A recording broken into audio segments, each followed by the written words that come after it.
तो बता दीजिए, आप क्यों चाहते रहे हम दोनों को इस रिश्ते में बांधना? बताइए कि मेरी जिंदगी बर्बाद करके क्या हासिल हुआ है आपको? बेटा, इस शादी मैंने इसलिए करवाई क्योंकि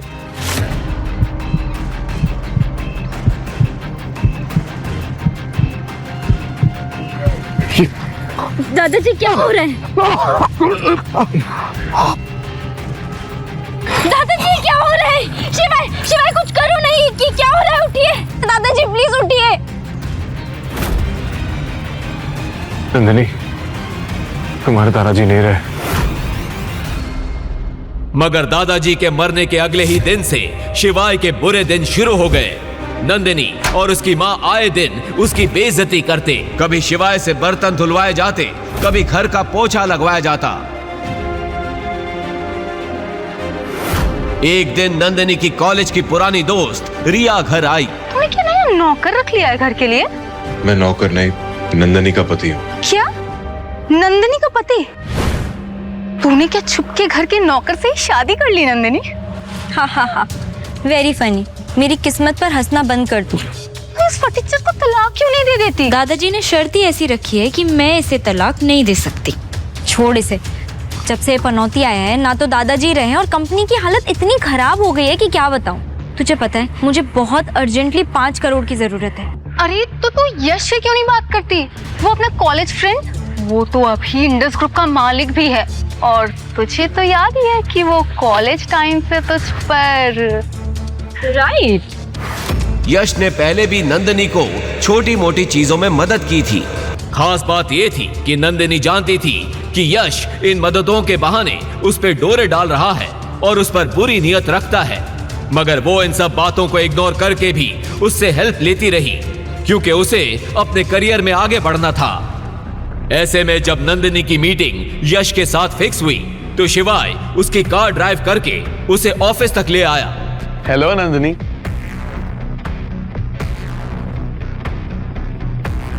इतनी देर कैसे लग गई तुम्हें? सब ठीक तो है? All okay? यहाँ all okay. I am so sorry, मैं ट्रैफिक में फंस गई थी। कोई बात नहीं, इट्स ओके। कम। वैसे ये कौन है? तुम्हारा ड्राइवर? मैं नंदिनी का पति शिवाय। हो पति, husband. Hi, I am sorry शिवाय, एक्चुअली मुझे पता नहीं था। वैसे तुम करते क्या हो? क्या बिजनेस है तुम्हारा? वो दरअसल मेरे पास काम नहीं है। मैं दरअसल ज़रा पढ़ा लिखा नहीं हूँ तो। ये गरीब फटीचर को नंदिनी जैसी लड़की मिल गई, वाह। खैर मेरे लिए तो अच्छा ही है। अब इसे जाल में फंसाने के लिए बस थोड़े से पैसे फेंकने की जरूरत है। अरे कोई बात नहीं, मैं नंदिनी के लिए इतना तो कर ही सकता हूँ। ऐसे हमारी कंपनी में एक जगह खाली है, बताओ करोगे काम? डोंट वरी, तुम नंदिनी के हस्बैंड हो, मैं तुम्हें अच्छा काम ही दूंगा। Oh shit, I am so sorry Nandini, मेरी एक अर्जेंट मीटिंग है, मुझे जाना होगा। मैं तुमसे कल मिलता हूँ। बाय।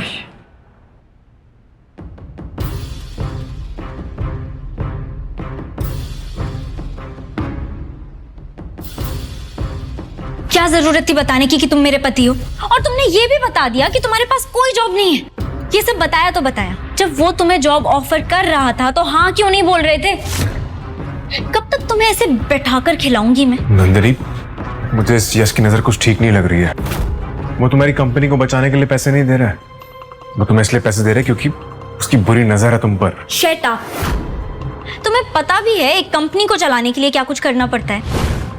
ऐसे निठल्लों जैसे बहाने मत बनाओ। तो पता नहीं क्या सोचकर दादाजी ने तुम्हें मेरे सर पर सवार कर दिया है और खुद स्वर्ग से धार गए। नंदिनी देखो, ऐसी बात नहीं है। देखो, मुझे 5 करोड़ चाहिए और अगर नहीं मिले तो मुझे तुम्हारी तरह बर्तन धोने पड़ेंगे, जो मैं नहीं करने वाली। तो बेहतर यही होगा कि तुम यश का जॉब ऑफर एक्सेप्ट कर लो। पता है अगर दादाजी की शर्त नहीं होती ना तो कब का तलाक दे चुकी होती मैं तुम्हें। क्या 5 करोड़ के लिए बीवी करवाएगी शिवाय से अपने अमीर दोस्त की गुलामी? क्या अपनी शादी को बचाने के लिए शिवाय होगा ये शर्त मानने को मंजूर? और क्या है वो राज जिसके चलते करवाई गई शिवाय और नंदिनी की जबरन शादी? जानने के लिए डिस्क्रिप्शन में दी गई लिंक पर क्लिक करें और डाउनलोड करें पॉकेट FM ऐप। ठीक है नंदिनी, मुझे तुम्हारा ऑफर मंजूर है, करूंगा मैं नौकरी। गुड। ये सुनकर नंदिनी खुश हो गई और उसने तुरंत यश को कॉल करके शिवाय का फैसला बता दिया। ठीक है, कल उसे ऑफिस ले आना इंटरव्यू के लिए। Okay, bye bye. What sir, Nandini को, उस गरीब टाइप के हस्बैंड को आप अपनी कंपनी में जॉब देंगे? क्या रेपुटेशन रह जाएगी हमारी? तुम्हें क्या लगता है कि मैं यूं ही किसी को भी सड़क से उठाकर अपनी कंपनी में रख लूंगा? हमारी कंपनी कोई धर्मशाला है क्या? वैसे हमारी कंपनी में टॉयलेट साफ करने वाले की जरूरत है ना? समझ गया सर।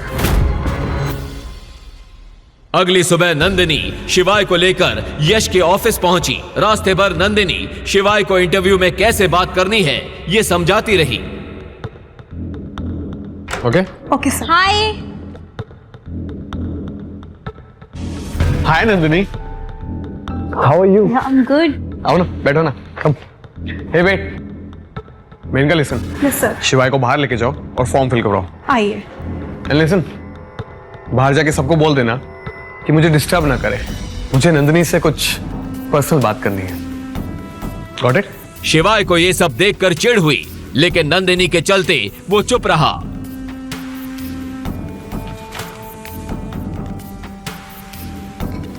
ये लो, इसमें अपनी डिटेल्स भर के साइन कर दो। मैम, इसमें साइन कहाँ करना है? अरे अनपढ़ हो क्या? दिखता नहीं है? यहाँ पे साइन करना है।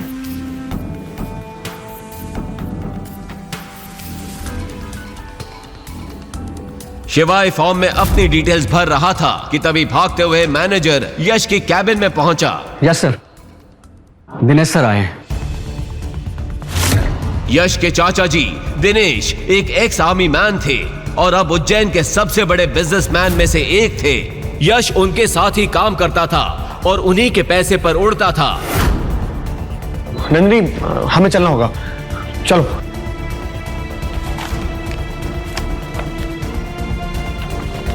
तुम अपनी शादी क्यों करवाना चाहते हैं? मैं अपनी नस काट लूंगी अगर किसी ने भी मुझे उस शिवाय से शादी करने के लिए कहा तो। Nandini, please please please stop it. ये चाकू हटाओ। नहीं माँ, मेरी जिंदगी बर्बाद हो जाएगी। आपने देखा है उस शिवाय को, गरीब, अनपढ़, फटे पुराने कपड़े पहनता है। वो न जाने किस बस्ती में ले जाएगा मुझे। ये सब जानने के बाद भी आप लोग चाहते हो कि मैं उससे शादी करूं? पापा जी, क्यों कर रहे हैं आप ये सब? क्यों अपनी पोती की जान लेना चाहते हैं आप? अगर आज के आज आपने ये रिश्ते को नहीं तोड़ा तो मैं आप पे केस कर दूंगी। चलो ठीक है, तो फिर एक केस मैं भी कर दूं तुम पे। नंदिनी की पापा की मौत से पहले क्या सच सामने आया था याद है ना? अगर चाहती हो कि वो सच दोबारा सामने ना आए तो इस रिश्ते के लिए खुद भी मान जाओ, अपनी बेटी को भी शादी के लिए मनवा लो। बुढ़ा पागल हो गया है, 101 लड़कों के रिश्ते ठुकरा चुका है।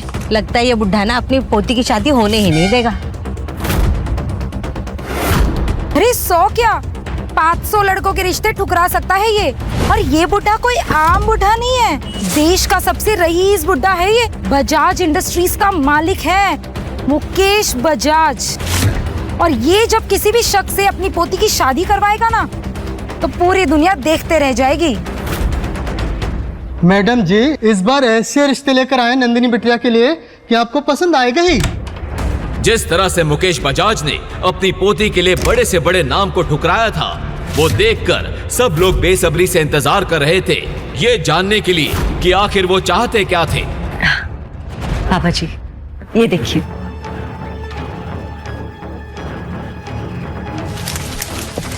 ये ऐसे लड़के ढूंढ के लाए हो मेरी पोती के लिए। Get out! पापा जी, क्या आप मेरी बेटी को जिंदगी भर कवारी रखना चाहते हैं? इतने सारे रिश्ते आ रहे हैं, आप सबको मना क्यों कर रहे हैं? What's the problem? इनमें से कोई भी हमारी नंदिनी के लायक नहीं था। जब नंदिनी के लायक कोई लड़का मिल जाएगा तब करवा देंगे उसकी शादी। अच्छा, लायक नहीं है? यश मल्होत्रा, मल्होत्रा इंडस्ट्रीज का इकलौता वारिस। उसके पहले जो लड़का आया था वो अगले ही महीने क्रिकेट टीम का कैप्टन बनने वाला है, और उसके पहले जो आया था वो लड़का हमारे प्रधानमंत्री का भतीजा था। हाय दादाजी। हाँ बेटे। डन। तो क्या हुआ? नंदिनी मुकेश बजाज की इकलौती पोती है, उसके लिए मैं ऐसा लड़का ढूंढूंगा जिसे देखकर दुनिया देखती रह जाएगी। पता नहीं कौन से राज्य का राजकुमार ढूंढ रहे हैं आप मेरी बेटी के लिए। तुझ में अक्ल है या नहीं है? नहीं मालिक। 1000 रुपए का जूता खराब कर दिया। सफेद जूते पे कोई काला पॉलिश करता है? माफ कर दीजिए मालिक, गलती तो इंसान से होती है ना। गलती कर रहा है, ऊपर से सामान भी लड़ा रहा है। रहने दीजिए मालिक, बच्चा है बेचारा, गलती हो गई, माफ कर दीजिए। अब तू मुझे सिखाएगा किससे किस तरह बात करनी है? औकात में रह के बात कर मुझसे। तू भी इस दुकान में जूते पॉलिश का ही काम कर रहा है और तुझे इस पर बहुत दया आ रही है ना? ये ले, अब ये जूता तू साफ करेगा। चल साफ कर। और तू मेरा मुंह क्या देख रहा है? अंदर जा।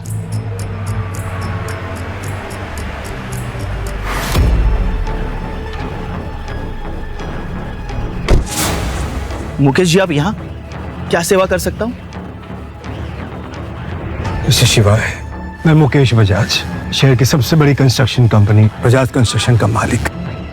आप प्लीज मेरी पोती नंदिनी से शादी कर लीजिए।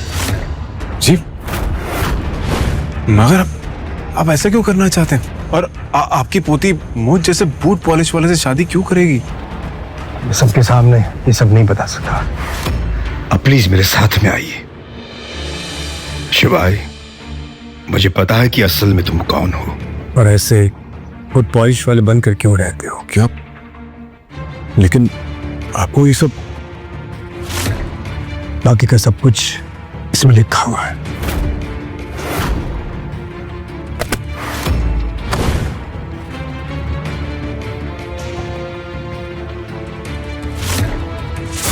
लेकिन शादी के बाद तलाक की ऐसी घिनौनी शर्त, तो आप ये शादी क्यों करवाना चाहते हैं? और आपको मेरे बारे में सब कैसे पता? शादी के बाद तुम्हें सब पता चल जाएगा। शिवाय को अपना राज छुपाने के लिए इस शादी के लिए हाँ बोलना ही पड़ा। मुकेश बजाज ने जब नंदिनी की मां रेखा को इस शादी की बात बताई तो बजाज मेंशन में हंगामा हो गया। करोड़ों के मालिक हैं हम, और आप अपनी पोती का रिश्ता एक बूट पॉलिश वाले से करके आ गए। मैं जो कुछ कर रहा हूँ सोच समझ के कर रहा हूँ। नंदिनी की शादी उस बूट पॉलिश करने वाले शिवाय के साथ ही होकर रहेगी। ये शादी बहुत ही जरूरी है। इस शादी के बाद नंदिनी की जिंदगी रातों रात बदल जाएगी। बदलेगी नहीं, बिगड़ जाएगी, बर्बाद हो जाएगी वो। आपको क्यों समझ में नहीं आ रहा पापा जी? ठीक है, अगर आप कुछ नहीं करेंगे तो मैं मम्मी जी से बात करती हूँ। मम्मी जी, मम्मी जी, मम्मी जी, देखिए ना पापा क्या बोल रहे हैं, प्लीज समझाइए इन्हें। इन दोनों की शादी होनी जरूरी है। मैंने खुद अपने खास पंडित से इनकी कुंडलियां मिलवाई हैं। उस लड़के का नंदिनी की जिंदगी में आना कोई इत्तेफाक नहीं है। ये रिश्ता खुद ऊपर वाले ने तय किया है। मम्मी जी, ये आप क्या कह रही हैं? कुंडली में जो कुछ भी लिखा रहेगा क्या हम उसे मान लें? ठीक है, अगर आप भी मेरा साथ नहीं देंगी तो कोई बात नहीं, मैं अकेले ही अपनी बेटी को इस शादी से बचा के रहूंगी। मैं अपनी नस काट लूंगी अगर किसी ने भी मुझे उस शिवाय से शादी करने के लिए कहा तो।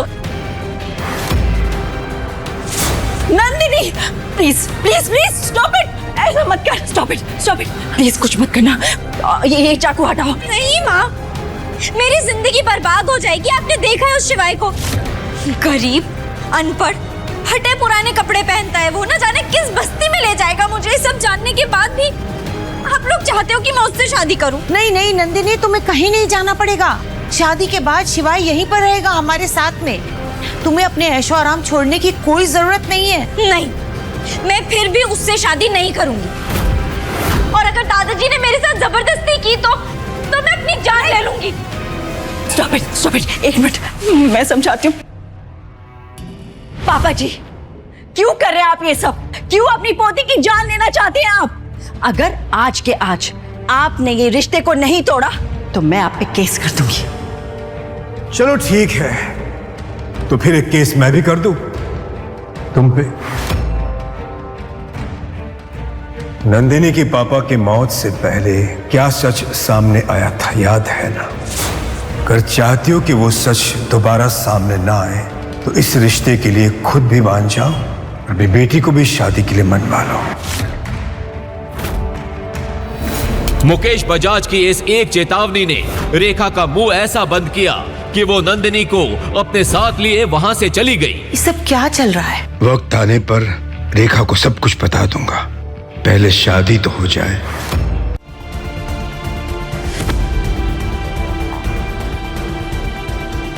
बदतमीज, अंधा है क्या?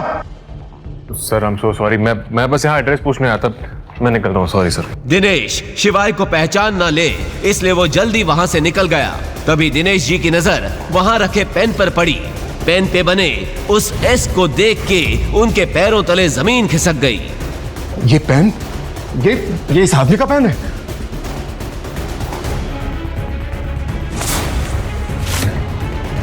मिस्टर शिवाय 3 साल से कहाँ थी? हमारी कंपनी खरीदने आए थे क्या? क्या कंपनी खरीदने? उस आदमी को देख के आपको ऐसा लगता है कि वो एक समोसा भी खरीद सकता है? द रियलिटी इज कि वो मेरी फ्रेंड नंदिनी का हस्बैंड है। कोई काम वाम नहीं है उसके पास, तो मैंने सोचा उसे कुछ काम दे दूं। तो आपने उसको डांट दिया तो वो चला गया यहाँ से। तुम्हारा दिमाग खराब हो गया यश? इस पेन को देख रहे हो? इस निशान को देख रहे हो? ये निशान उन्हीं लोगों का होता है जिनके पास। कुछ कहते कहते दिनेश जी रुक गए, मगर ये सब सुनकर अब यश की भी हालत खराब हो गई। उसने अपने चाचा के चेहरे पर ऐसा डर पहली बार देखा था। सर आप किसकी बात कर रहे हैं? आप शिवाय को क्या समझ रहे हैं? मैडम, क्या आप सचमुच नहीं जानते कि आपके हस्बैंड कौन है? मैं समझ नहीं पा रहा हूँ कि मैं आपको ये बात बताऊं भी या नहीं।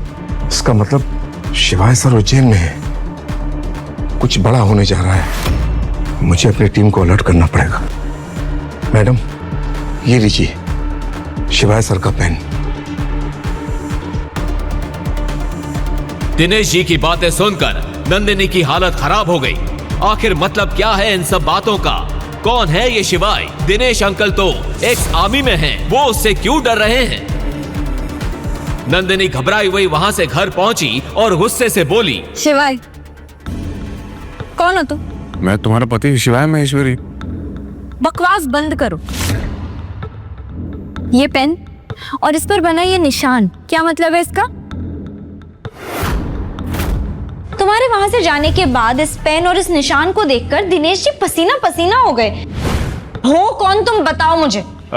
ये पेन तो मुझे वो बंदर छाप धंच मंजन के साथ फ्री में मिला था। ये तो मैंने यूज भी आज पहली बार किया है। ऐसा भी तो हो सकता है कि दिनेश जी ने इस पेन पर बने निशान को कुछ और समझ लिया हो।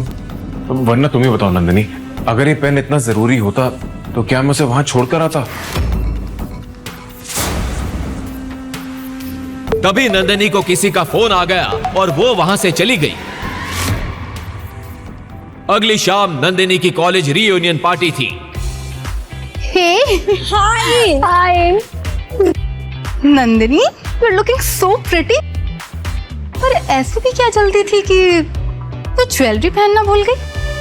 ओप्स, सो सॉरी, मैं तो भूल ही गई थी। तेरा पति तुझे चप्पल तक दिला नहीं सकता तो नेकलेस तो दूर की बात है। खैर देखो, मेरे पति ने कल रात ही मुझे 3 करोड़ की नेकलेस गिफ्ट की है। सही लग रही है ना? पिछले कुछ दिनों से उसकी कंपनी बड़े लॉस में चल रही थी और वो किसी इन्वेस्टर की तलाश में थी।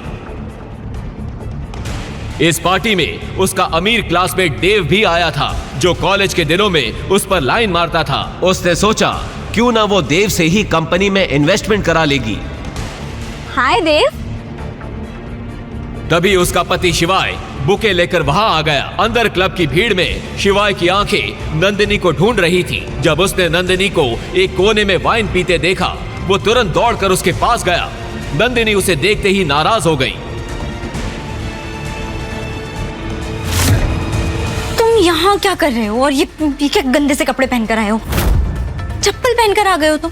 होटल वालों ने अंदर आने कैसे दिया है तुम्हें? नंदिनी, तुम अपना ये फोन भूला थी घर पर, मैं ये लौटाने आऊं तुम्हें। और ये बुके क्या है सब कुछ? तुम शायद भूल रही हो कि आज हमारी शादी की 3री सालगिरह है, इसलिए आज मैं तुम्हें अपने बारे में कुछ बताने आया हूं।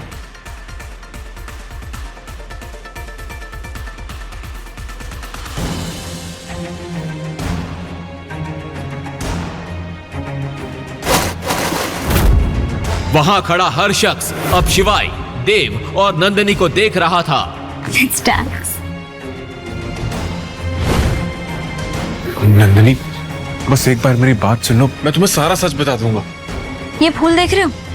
तुम्हारी औकात इन फूलों की तरह है मेरी जिंदगी में। निकल जाओ यहाँ से, दफा हो जाओ। नंदिनी, चलो मेरे साथ। अरे क्या बवाल कर रखा है यार। नंदिनी बेबी रिलैक्स, तुम्हारा पति नकार है, मैं नहीं। बोलो कितना पैसा चाहिए? 1 करोड़, 2 करोड़ या 10 करोड़? देव, तुम मेरी मदद करोगे? ऑफ कोर्स करूंगा, आफ्टर ऑल तुम मेरी दोस्त जो हो। लेकिन मेरी एक शर्त है, 2 करोड़ के लिए तुम्हें पूरी शाम मेरी गोद में बैठना होगा। 10 करोड़ के लिए तुम्हें अपनी एक रात मेरे नाम करनी होगी। बोलो मंजूर है?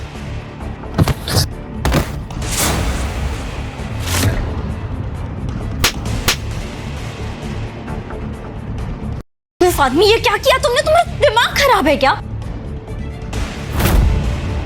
ये बेचारा मेरी मदद कर रहा था। अभी क्या, अभी माफी मांगो, माफी मांगो। माफी? मेरी चप्पल भी उससे माफी नहीं मांगी। नंदिनी, तुम चलो मेरे साथ। यहाँ कौन है शिवाय महेश्वरी?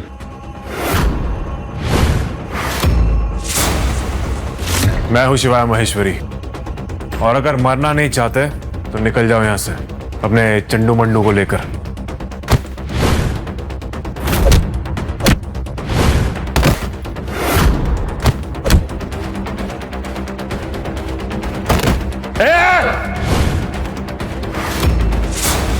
बंद करो ये बच्चों का खेल। एक नहीं, एक साथ, सबके सब। महाकाल की सौगंध, तुम में से आज कोई भी अपने पैरों पर वापस नहीं जाएगा।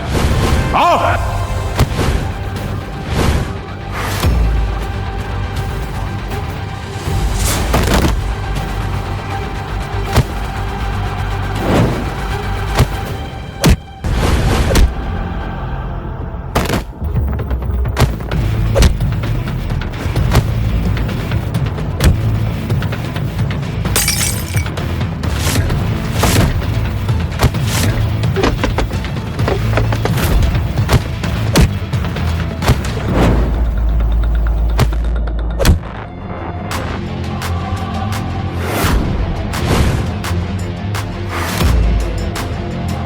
हेडशॉट, ये कैसी पलटन भेजी तूने? सबके सब माचिस के तिल्ली की तरह ढेर हो गए।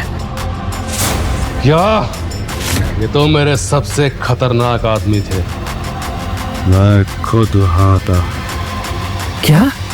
हेडशॉट? बाप रे बाप, वो तो अंडरवर्ल्ड का सबसे बड़ा गुंडा है। उसकी नजर जिस पे पड़ी, समझो उसके दिन गए।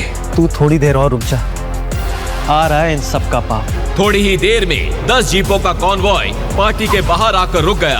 अंदर खड़े लोगों की सांसें थमी हुई थी। हेडशॉट क्लब के अंदर आया। देव ने आंखों से शिवाय की तरफ इशारा किया। हेडशॉट ने तुरंत अपनी गन निकाली और शिवाय पर तान दी। हिलना मत, मेरा नाम हेडशॉट है और आज तक मेरा निशाना कभी नहीं चूका। तुम सब लोग अपनी पार्टी एंजॉय करो, इसको तो मैं अपने ठिकाने पे ले जाके निपटाऊंगा। और अगर इसकी एक एक हड्डी नहीं तोड़ी तो कहना। अभी कुछ देर पहले ही गुंडों से लड़ने वाला शिवाय वहीं जम गया। हेडशॉट के आदमियों ने शिवाय को पकड़ लिया और वहां से ले गए। नंदिनी और देव भी उनके पीछे निकल गए। शिवाय हेडशॉट की कार के पीछे डिक्की में बंधा पड़ा था। गाड़ी एक सुनसान जंगल के बीच पहुंची।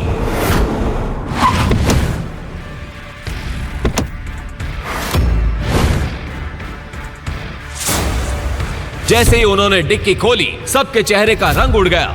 शिवाय वहां से गायब था।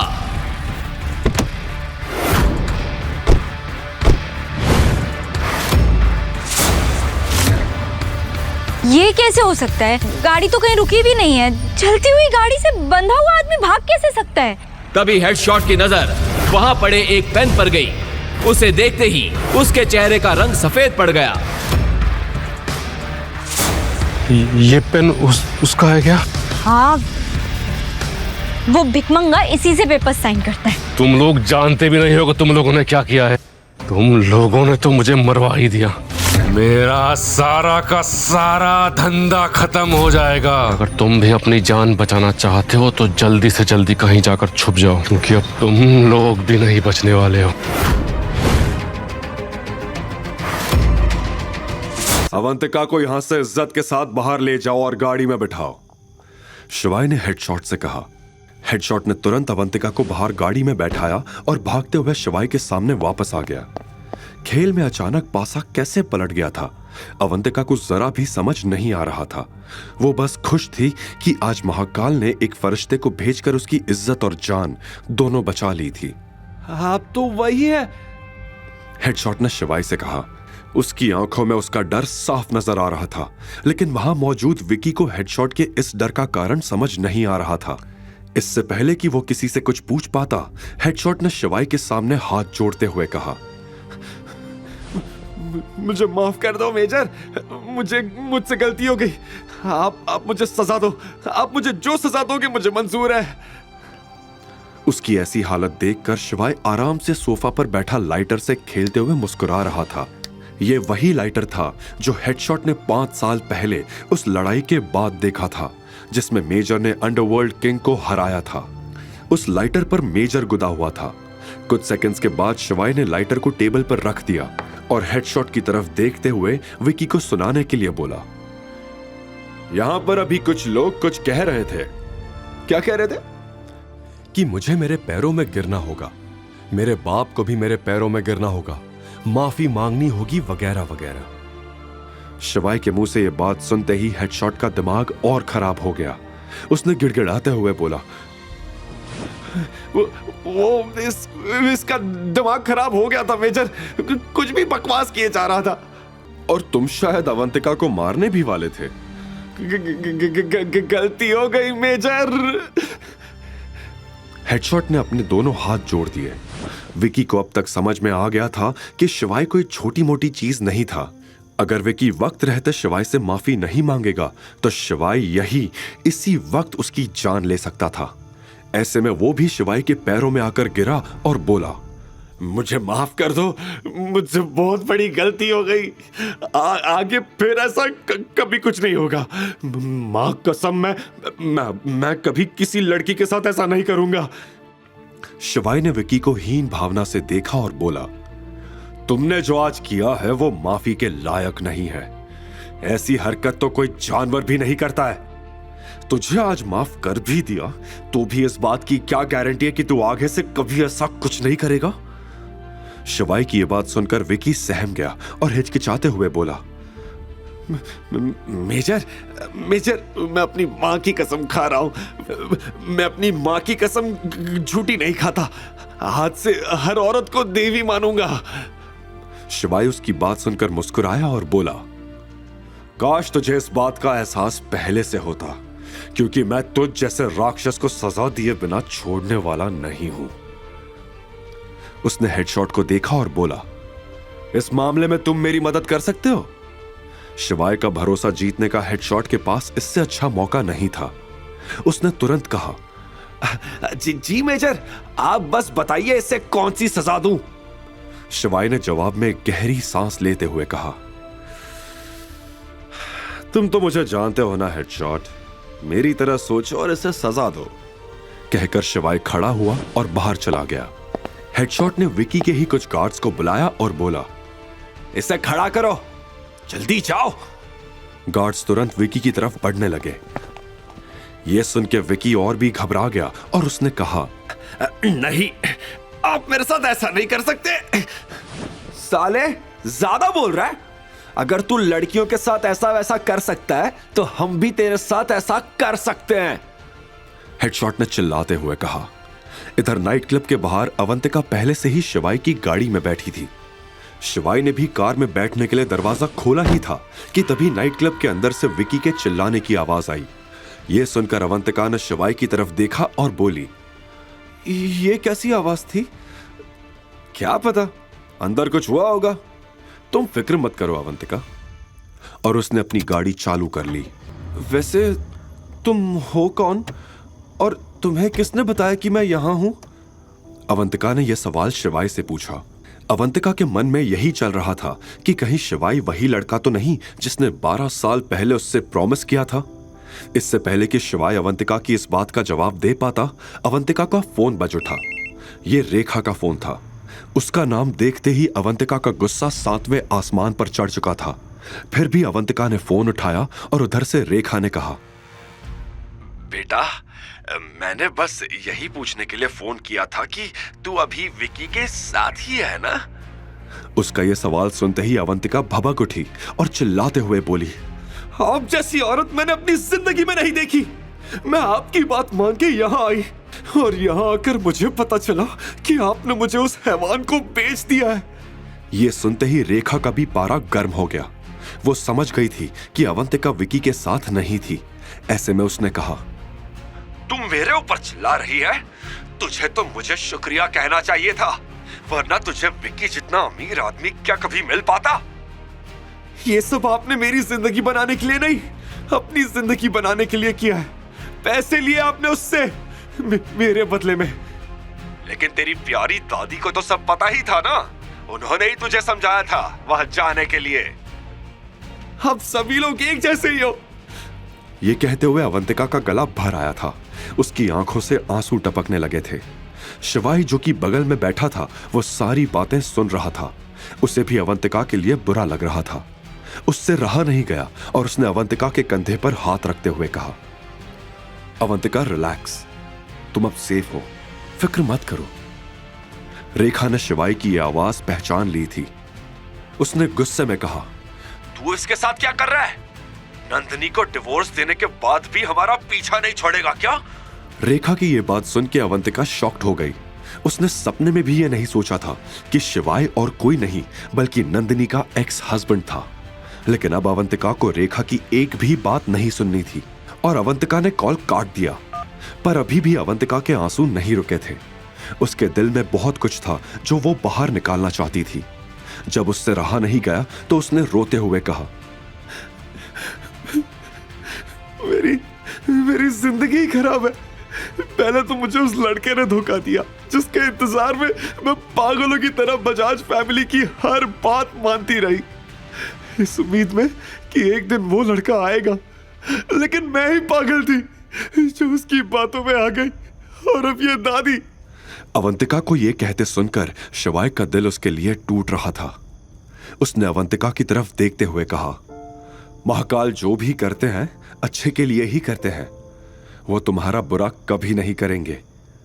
शिवाय ने समझाया और अवंतिका को अपने आंसू पोंछने के लिए रुमाल दे दिया। उसने शिवाय से रुमाल लिया और अपने आंसू पोंछने लगी। अब अवंतिका भी थोड़ी शांत थी।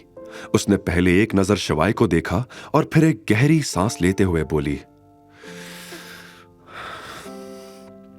आई एम सॉरी, मैंने तुम्हें ठीक से थैंक यू तक नहीं बोला। आज तुम टाइम पर नहीं आते तो मेरी जिंदगी बर्बाद हो जाती। अच्छा, लेकिन मुझे तो लग रहा था कि मुझे आने में काफी देर हो गई।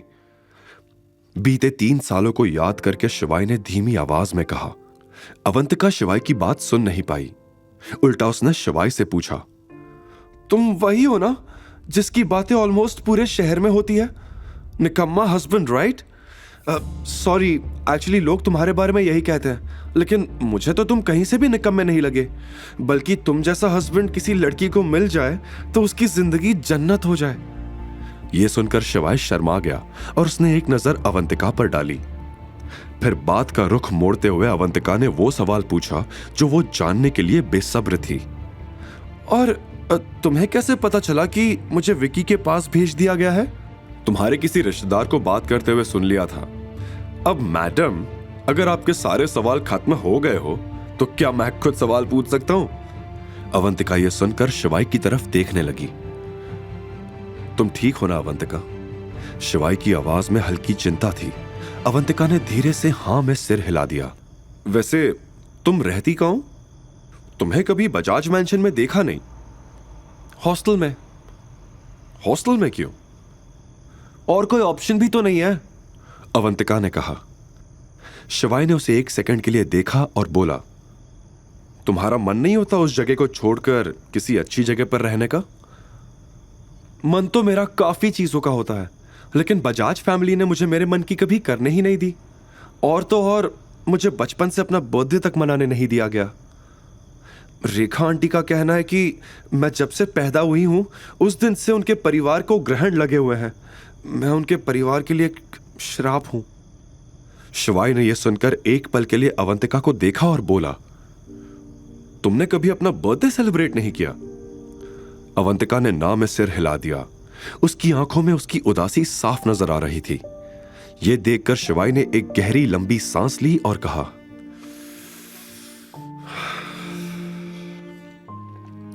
अब तुम्हारे साथ कभी कुछ गलत नहीं होगा। शिवाय ने मन ही मन अवंतिका से वादा करते हुए कहा। कुछ देर के बाद दोनों अवंतिका के हॉस्टल पहुंच चुके थे। जब अवंतिका शिवाय को सी ऑफ करके हॉस्टल के गेट पर पहुंची तो गेट पे वार्डन ने अवंतिका को रोका और डांटते हुए बोली, कितनी बार बोला है कि टाइम पर नहीं आई तो सारी रात बाहर रहना पड़ेगा? सॉरी, कल से नहीं होगा। अवंतिका ने सिर नीचे करके कहा। वार्डन ने गेट पर खड़ी शिवाय की गाड़ी देखी और फिर अवंतिका की तरफ देखते हुए कहा, चल अब अंदर जा, और आज के बाद मुझे मेरे हॉस्टल के आसपास ये बॉयफ्रेंड का नाटक नहीं चाहिए। कार में बैठे शिवाय को ये सारी आवाजें सुनाई दे रही थी। वो वार्डन की ये बातें सुन तिलमिला गया। फिर सोचने लगा कि वो अब अवंतिका की जिंदगी में कुछ गलत नहीं होने देगा। जिस लड़की का उसने इतने सालों से इंतजार किया, आज शिवाय को वो मिल चुकी थी। तुरंत शिवाय ने अपना फोन निकाला और एक कॉल मिलाया। दिनेश जी, इंदौर का सबसे शानदार होटल बुक करिए। ओके सर, किस डेट और किस ओकेजन के लिए? 28 दिसंबर, बर्थडे सेलिब्रेशन। डन सर, समझ गया मैं। अच्छा सुनो, एक और काम है तुम्हारे लिए। शिवाय ने दिनेश को कुछ इंस्ट्रक्शंस दिए और कॉल कट होते ही शिवाय सोचने लगा, अवंतिका के साथ अच्छा नहीं हुआ। बजाज फैमिली को तो अब मैं दिखाऊंगा। अगले दिन सुबह नंदिनी की मां रेखा का फोन बजा। उसने फोन रिसीव किया तो पता चला कि यह इंडस ग्रुप के एक सेक्रेटरी का कॉल था। गुड मॉर्निंग मिसेस बजाज, मैंने ये बताने के लिए कॉल किया है कि आपको आपकी बेटी की बर्थडे पार्टी की बिल्कुल फिक्र करने की जरूरत नहीं है। मिस्टर दिनेश सब खर्चा संभाल लेंगे और मिस बजाज के लिए एक सरप्राइज भी प्लान किया है हमने। क्या? मिस्टर दिनेश, इंडस ग्रुप के जनरल मैनेजर, मेरी बेटी के लिए? Okay okay, thank you. Yes ma'am. Rekha ने जैसे ही कॉल काटा वैसे ही वो खुशी से झूम उठी कि तभी रेखा के फोन पर एक न्यूज हेडलाइन की तरह नोटिफिकेशन आई। इंडस ग्रुप ने पूरे प्लाजा होटल को मिस बजाज की बर्थडे पार्टी के लिए किया बुक। साल का सबसे महंगा सेलिब्रेशन। ये न्यूज देखकर रेखा की खुशी का ठिकाना नहीं रहा। उसने सोच लिया था कि अब बजाज फैमिली की किस्मत बदलने वाली थी। अपनी खुशी को जाहिर करने के लिए वो दौड़कर नंदिनी के रूम में गई। सोती ही रहेगी क्या? ये देख। रेखा ने नंदिनी को जोर से हिलाया। क्या यार मम्मी, कभी तो सपना पूरा करने दो। सपने में प्लाजा होटल में मेरा बर्थडे सेलिब्रेट हो रहा था। आंखें मसलते हुए नंदिनी ने कहा, अगर मैं कहूं कि तेरा सपना पूरा हो गया तो फिर? रेखा ने पूरी बत्तीसी निकालकर हंसते हुए कहा, वो कैसे मॉम? तुझे पता है, अभी इंडस ग्रुप के जनरल मैनेजर मिस्टर दिनेश के सेक्रेटरी का कॉल आया था। वो कह रहा था कि मिस्टर दिनेश ने मिस बजाज यानी तेरे बर्थडे के लिए पूरा प्लाजा होटल बुक किया है। ये देख, लेटेस्ट न्यूज। नंदिनी इतनी एक्साइटेड थी कि उसने रेखा से फोन छीनकर यह न्यूज पढ़ी और फिर बेड पे खड़ी होकर डांस करने लगी। Oh my God, oh my God, oh my God, mom! This is the best day of my life. देख ले बेटा, वो मनहूस शिवाय तेरी जिंदगी से गया और हमारी जिंदगी में सिर्फ खुशियां ही खुशियां आ गई। नंदिनी और रेखा की जिंदगी में ये खुशियां कितने दिन टिकने वाली थी?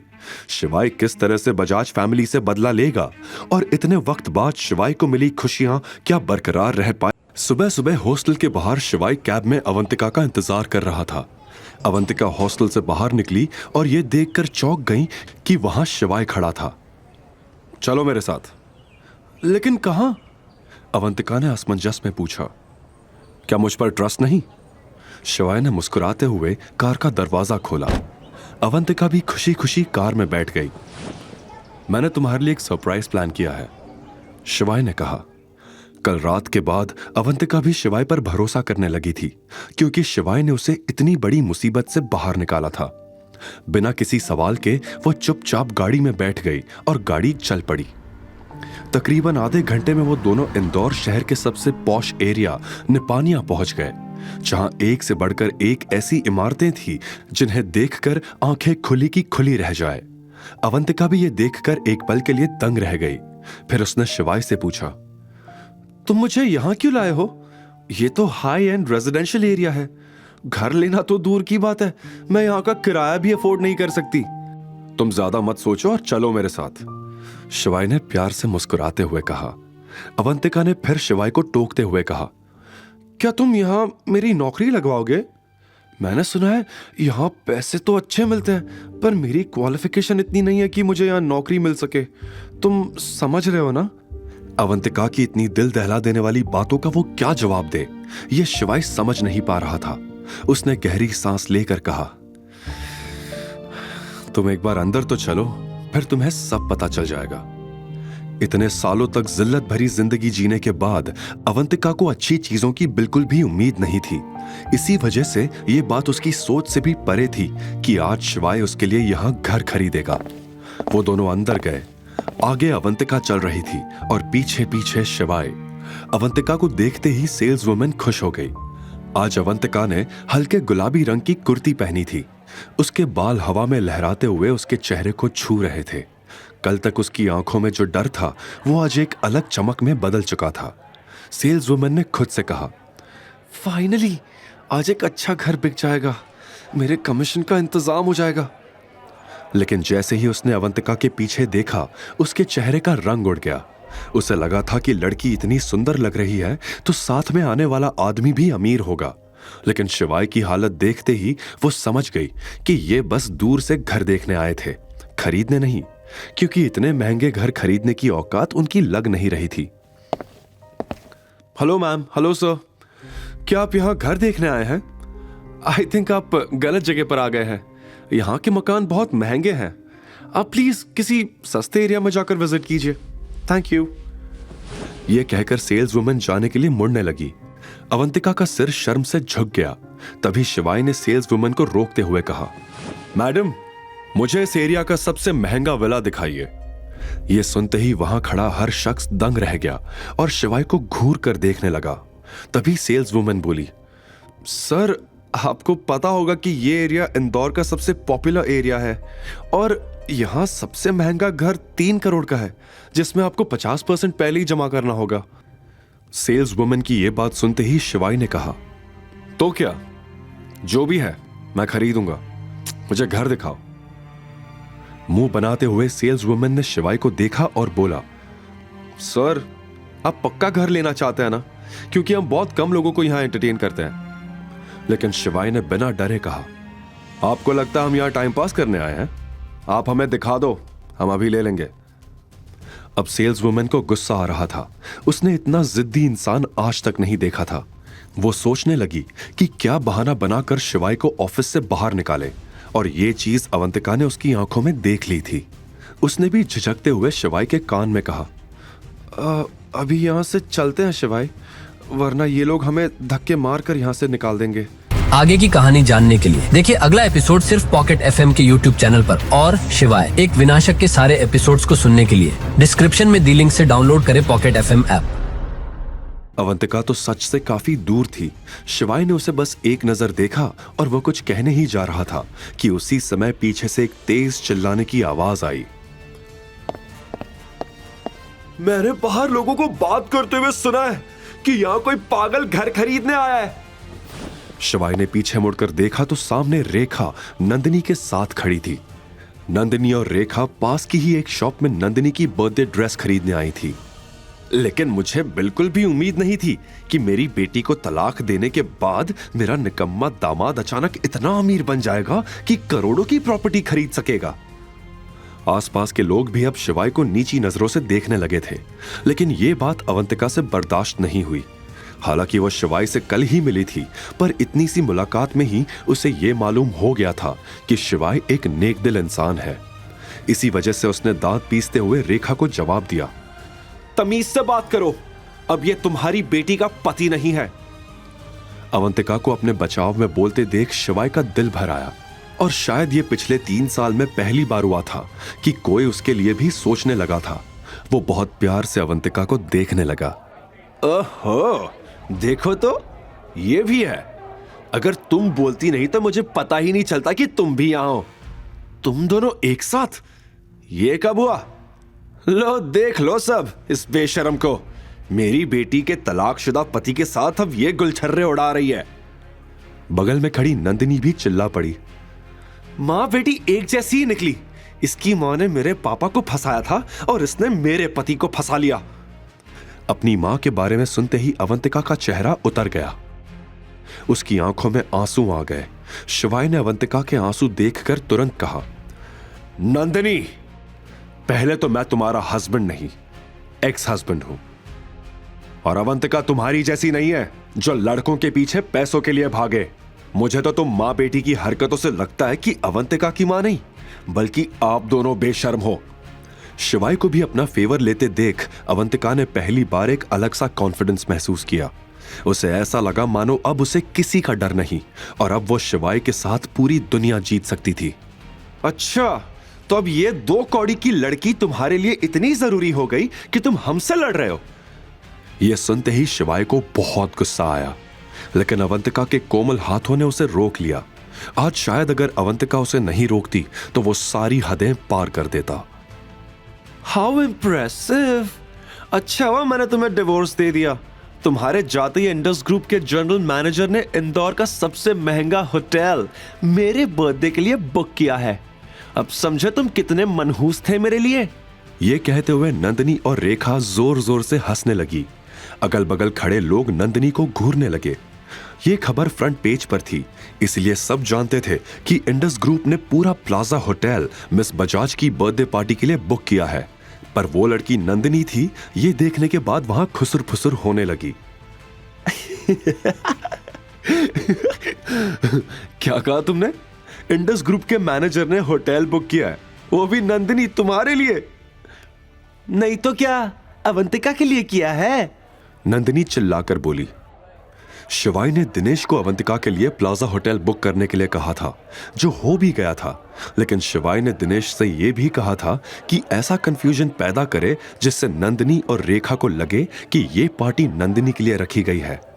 शिवाय इस वक्त अपनी आइडेंटिटी रिवील नहीं करना चाहता था, वो बस सही मौके का इंतजार कर रहा था और इसके लिए अवंतिका की बर्थडे पार्टी से अच्छा मौका और कोई हो ही नहीं सकता। अवंतिका, चलो यहां से। मुझे नहीं लगता इनके पास कोई अच्छा घर होगा भी, हम कहीं और देखते हैं। शिवाय इतना बोलकर अवंतिका के साथ वहां से जाने लगा, लेकिन रेखा अब शिवाय को इतनी आसानी से जाने नहीं देना चाहती थी, इसलिए उसने टोकते हुए कहा, फटीचर आदमी, अगर मैं तुम्हें यहां घर खरीदने का मौका दे भी दूं तो भी तुम यहां कुछ नहीं ले पाओगे। और तुम कह रहे हो कि ये जगह बेकार है। अगर औकात है तो घर लेकर दिखाओ यहां। मैं शर्त लगाती हूं कि तुम एक दरवाजा भी नहीं खरीद पाओगे। इस समय वहां खड़ा हर शख्स शिवाय पर हंस रहा था। बगल में खड़ी सेल्स वुमेन भी शिवाय को घूर रही थी कि तभी शिवाय ने रेखा की तरफ देखा। तुम्हें लगता है कि मैं अमीर होने का नाटक कर रहा हूं? शिवाय ने भौहें चढ़ाते हुए कहा। अगर नहीं कर रहे तो खरीद लो ना 3 करोड़ का मकान। रेखा भी चिढ़ते हुए बोली। शिवाय को अब बहुत गुस्सा आ रहा था। उसने अवंतिका का हाथ छोड़ा और तमतमाते हुए प्रॉपर्टी डीलिंग ऑफिस से बाहर निकलकर अपनी कार में जाकर बैठ गया। देखा, मुझे पता था ये फटीचर यही करेगा। डर और शर्मिंदगी से अवंतिका को भी यही छोड़ गया। ले देख ले अवंतिका, किस यूजलेस इंसान के साथ थी तू। अवंतिका भी समझ नहीं पा रही थी कि आखिर शिवाय उसे छोड़कर गाड़ी की तरफ क्यों चला गया। उसने सिर झुकाया और खुद भी ऑफिस से बाहर जाने लगी कि तभी शिवाय एक ब्रीफकेस के साथ उसके सामने आकर खड़ा हो गया। कहां जा रही हो अवंतिका? अपना नया घर नहीं खरीदोगी? इतना कहते ही उसने अवंतिका को एक छोटी सी स्माइल दी और वापस अंदर ले गया। फिर उसने सेल्स वुमन के सामने 3 करोड़ रुपए रख दिए। इस वक्त सबका मुंह खुला का खुला रह गया। आखिर इतने पैसे शिवाय के पास आए कहां से? रेखा तो नोटों से भरा बैग देखकर वहीं चक्कर खाकर गिर पड़ी और नंदिनी रेखा की हालत देखकर घबरा गई, मगर रेखा बेहोश होने का दिखावा कर रही थी।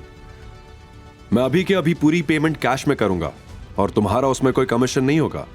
ये तुम्हारे लिए सबक है ताकि तुम आगे किसी से भी बदतमीजी करने से पहले 100 बार सोचो।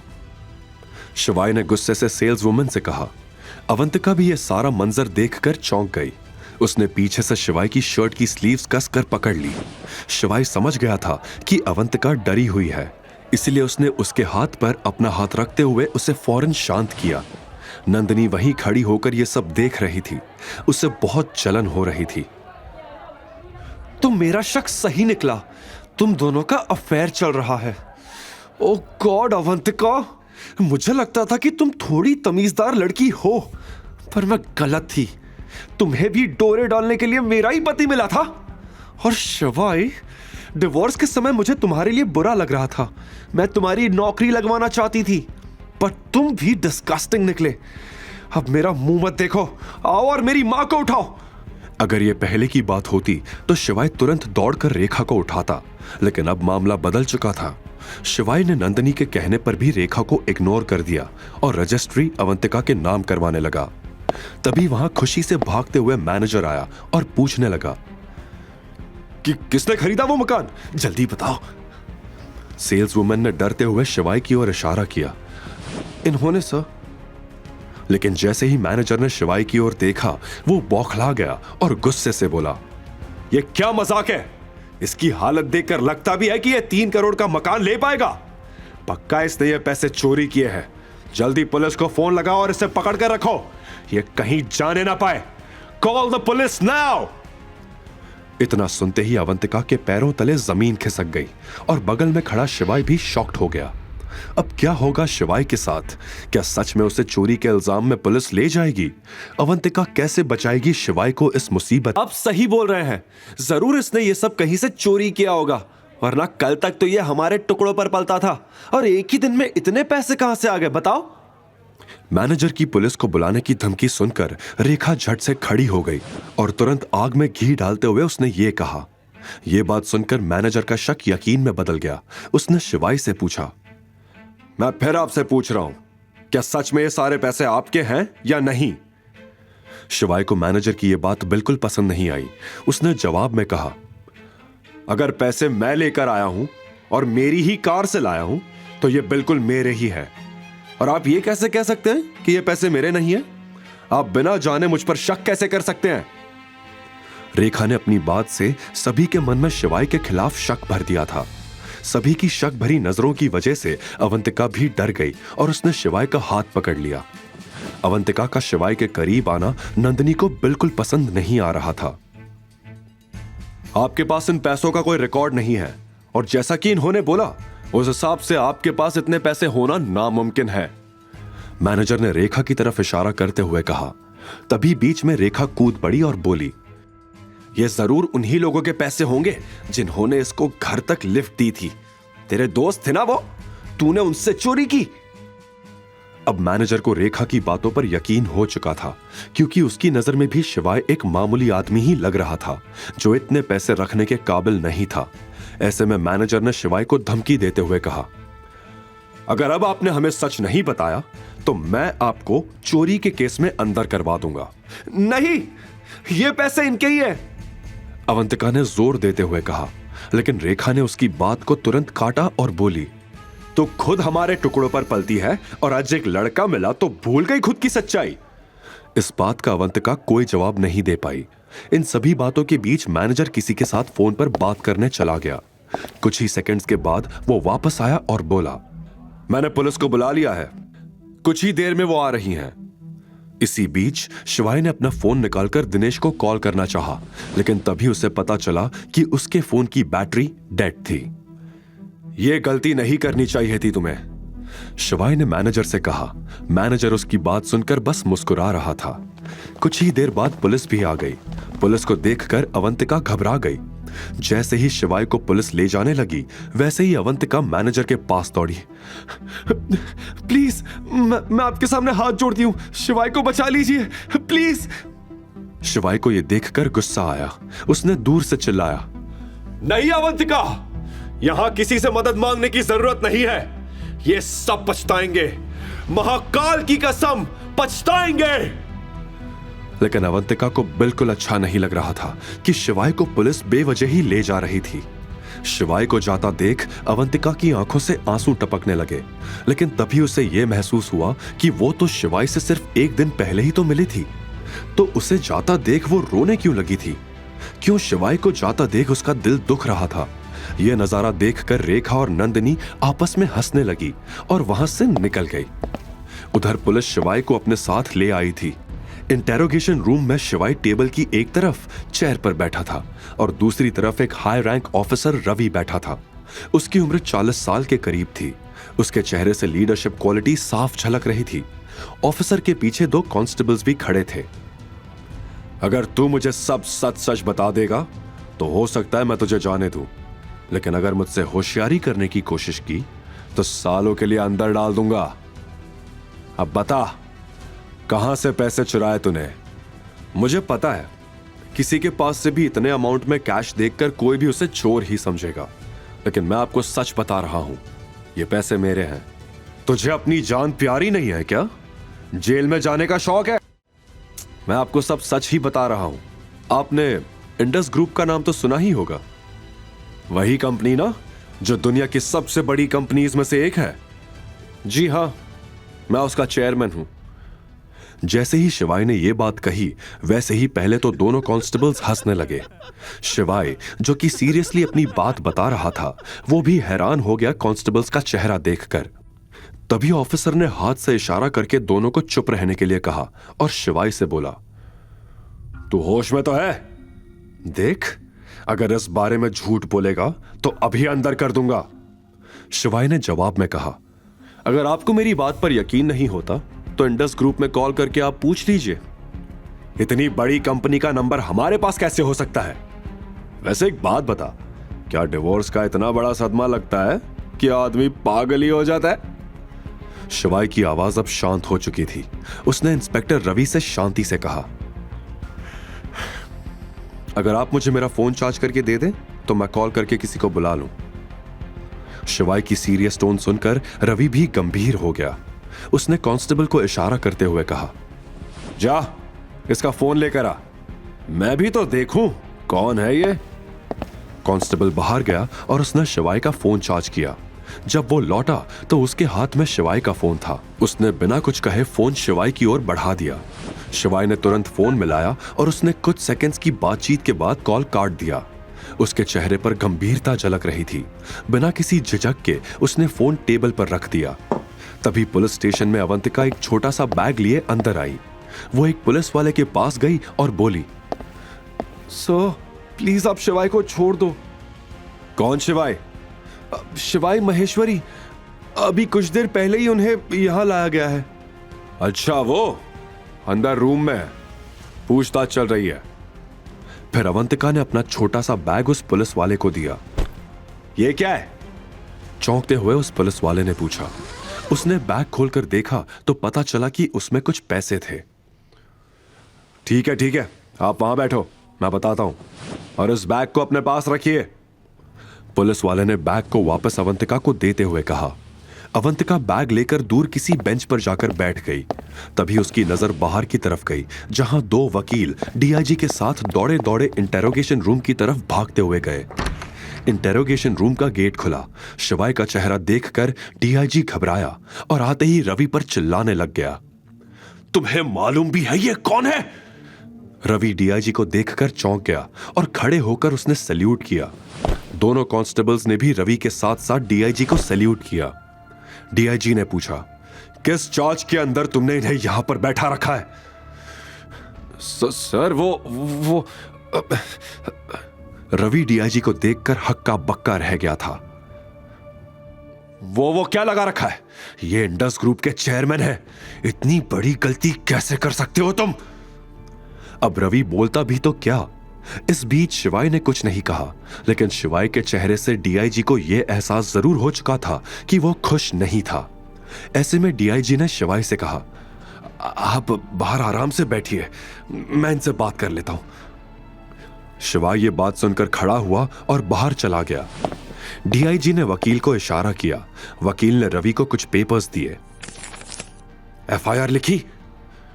डीआईजी ने रवि से पूछा, सर वो मुझे पता था, दोबारा ऐसी गलती मत कर देना वरना तुम्हारे साथ साथ मेरी भी नौकरी जाएगी। डीआईजी ने रवि को वार्न करते हुए कहा।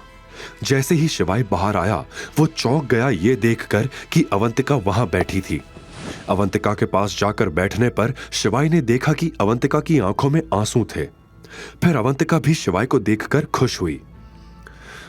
तुम ठीक हो? मैं तो ठीक हूं, तुम ये बताओ कि तुम यहां कैसे? पहले तुमने मुझे बचाया तो अब मेरी बारी। वैसे मुझे पता नहीं था कि मैं क्या करूं, तो मैं अपनी सेविंग्स के पैसे ले आई, अवंतिका ने बताया। यह सुनकर शिवाय की आंखें भर आई। आगे की कहानी जानने के लिए देखिए अगला एपिसोड सिर्फ पॉकेट एफएम के यूट्यूब चैनल पर। और शिवाय एक विनाशक के सारे एपिसोड्स को सुनने के लिए डिस्क्रिप्शन में दी लिंक से डाउनलोड करें पॉकेट एफएम ऐप।